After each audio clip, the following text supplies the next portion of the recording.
Welcome forward to day 15 of our reflections on St. Joseph. And the theme in the book for day 15 is Head of the Holy Family. And there's a brief reflection on that, which I suppose leads into this concept of where they also lived, which is in the holiest house. So we're going to call the house that the Holy Family lived in the holiest house.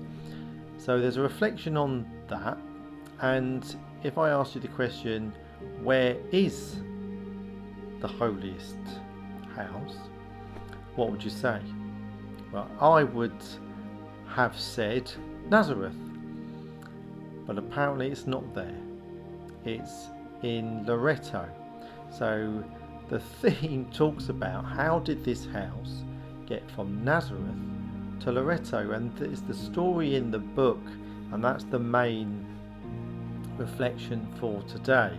However, I want to explore the themes that we discussed in days 13 and 14. So if you've not seen those videos, it's worth giving those a quick check out. But I'll just finish off with, if I've got your curiosity about this house, just the outline of the story is that one day, again, no warning, the house in Nazareth disappears. 3 years between a particular event that happens in Nazareth. So anyway, I'll let you research that. And it ends up in Croatia.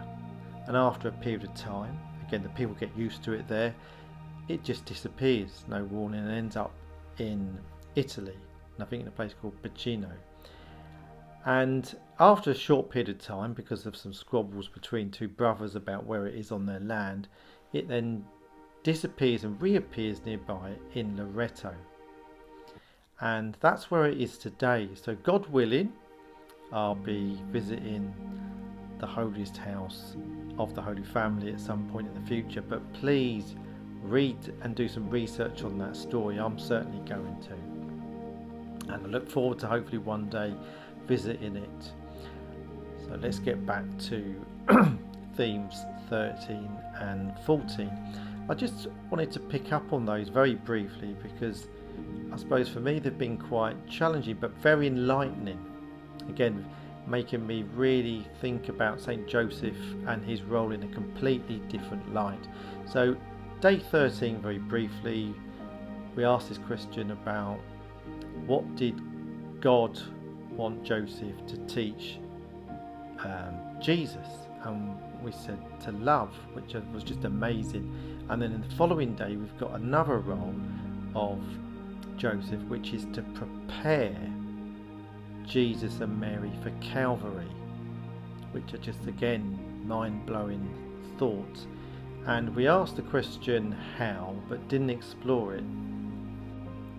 Giving that some thought, it might be that actually I'm overthinking it, and the answer to how Joseph prepared Jesus and Mary for Calvary was just his day-to-day living, just in his day-to-day living, in the way he witnessed love, the way he reflected the image and likeness of God.